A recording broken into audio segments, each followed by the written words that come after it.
வணக்க விவசாய சொந்தங்களே, காலங்கள் மாறும்போது காட்சிகள் மாறுகின்றன. காட்சிகள் மாறும்போது நாமும் மாறிக்கொள்கிறோம். ஒரு மாற்றத்திற்கான களம் நமது விவசாய களஞ்சியம். நமது விவசாய களஞ்சியம் சேனலை சப்ஸ்கிரைப் செய்து கொள்ளுங்கள். அப்போதான் நம்ம போடக்கூடிய ஒவ்வொரு வீடியோவும் உங்களை வந்தடையும்.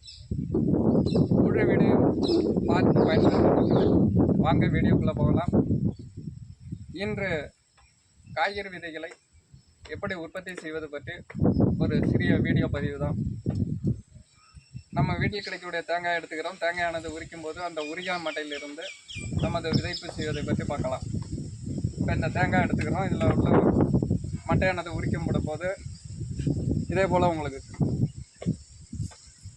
பார்த்திங்கன்னா அதன் உரிகாய் மட்டை கிடைக்கும். அடுத்தது பார்த்திங்கன்னா முற்றிய தேங்காய். இது தேங்காயானது நன்கு முற்றிய நிலையில் அது காய்ஞ்சு பருப்பாக போயிடும். உள்ளே பார்த்திங்கன்னா ஆடும், நன்கு முத்திடும். இதை ரெண்டாக வெட்டி தான் எடுக்க வேண்டும். அப்படி வெட்டும்போது குட்டச்சோடு இருக்கும், இதே போல் இருக்கும். கீழே மட்டை இருக்கும். இது ரெண்டாக எடுத்துட்டோம்னா பருப்பு எடுத்துடலாம். பார்த்திங்கன்னா இந்த அடிப்பகுதி கொட்டாச்சோட அந்த மட்டையும் உரிகாய் மட்டையும் இருக்கும். இதிலிருந்து நாம் வீட்டில் பயன்படுத்தக்கூடிய மக்கிய குப்பை, வேறு எதுவும் கிடையாது, மக்கிய குப்பை மட்டும் எடுத்துக்கிறோம்.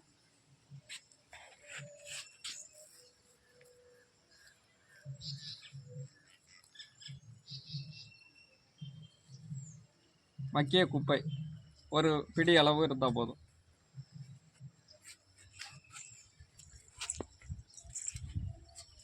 அதே போல் இந்த மட்டையில் வச்சுருக்கோம்.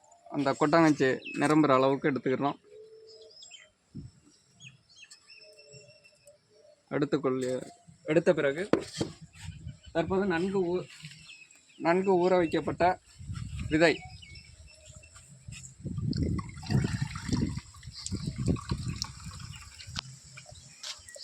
முதல் நாள் இரவே ஊற வைத்து விட வேண்டும். ஊறிய விதைகள், காய்கறி விதைகளை எடுத்துக்கிறோம்.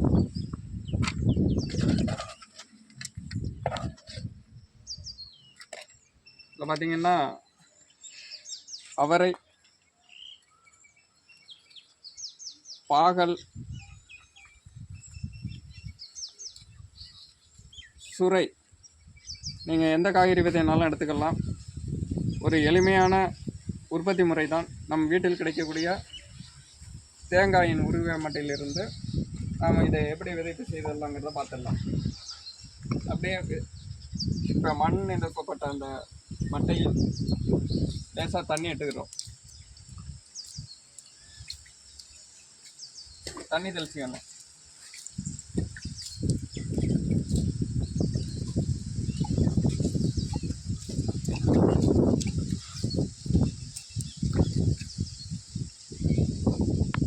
பார்த்தீங்கன்னா தெரியும், இது தண்ணீர் தெளிக்கும் போது உள்வாங்கி கொள்ளும். இதில் பஞ்சு இருப்பதனால் உள்வாங்கி கொள்ளும், ஈரத்தை விட்டு கொடுக்காது.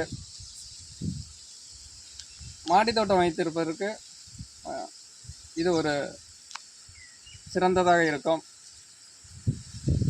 தண்ணீர் உள்வாங்கி கொண்டு ஒரு 4-5 நாள் கூட இந்த பஞ்சானது கீழே தண்ணியை உள்வாங்கிட்டு அப்படியே இருக்கும். தண்ணி தெளிக்காட்டி கூட அப்படியே இருக்கும்.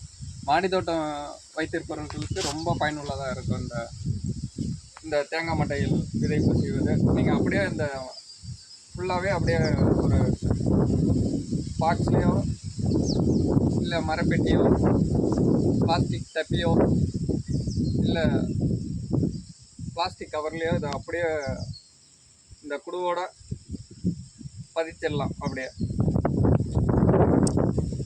இப்போது வாங்க விதைப்பு செய்திடலாம். இந்த விதையானது ஏற்கனவே சொன்னது போல் படுக்க வசத்தில் விதையானது காய்கறி விதைகளை பதிய வைக்க வேண்டும். அவரை விதையும் அதே போல் பதிய வைக்க வேண்டும். அப்போ தான் எளிதில் வெடிப்புதிறன் நன்கு இருக்கும். பாகல், அதுவும் படுக்க வசத்தில் பாகல் விதை மட்டும் கொஞ்சம் லேட்டாகும், ஒரு 5 நாள் 6 நாள் ஆகும்.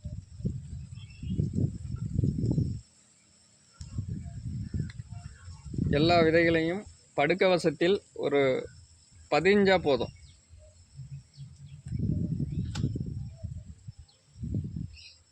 பரங்கி விதை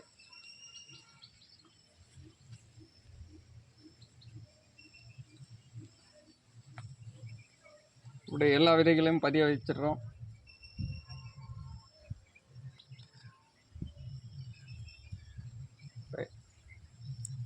மீண்டும் லேசாக தண்ணி தெளிச்சிடுறோம். விதைப்பு செய்த விதையும் மேற்பகுதியில் லேசாக தண்ணீர் தெளிச்சிடுறோம். இப்படி தெளிக்கும் போது அதன் ஈரமானது அதன் கீழ் உள்வாங்கிக் கொள்ளும். அந்த பஞ்சானது நீங்கள் குழியில் எடுத்து மாற்றுக்குழியில் வைக்க கொள்ளும்போது இந்த மட்டையோடு அப்படியே எடுத்து வச்சுக்கலாம். குழியில் வைக்கும்போது இதை வைக்கும்போது இது இந்த மட்டையும் மக்கி நல்லா உரமாயிடும். வேறானது இதன் மேற்பகுதியில் வந்துடும். நன்றி மக்களே. இந்த வீடியோ பிடித்திருந்தால் லைக் பண்ணுங்கள், ஷேர் பண்ணுங்கள். நம்மளுடைய விவசாய களஞ்சியம் சேனலை சப்ஸ்கிரைப் செய்து கொள்ளுங்கள். மற்றவர்களுக்கும் ஷேர் செய்யுங்கள். நன்றி விவசாய சொந்தங்களே.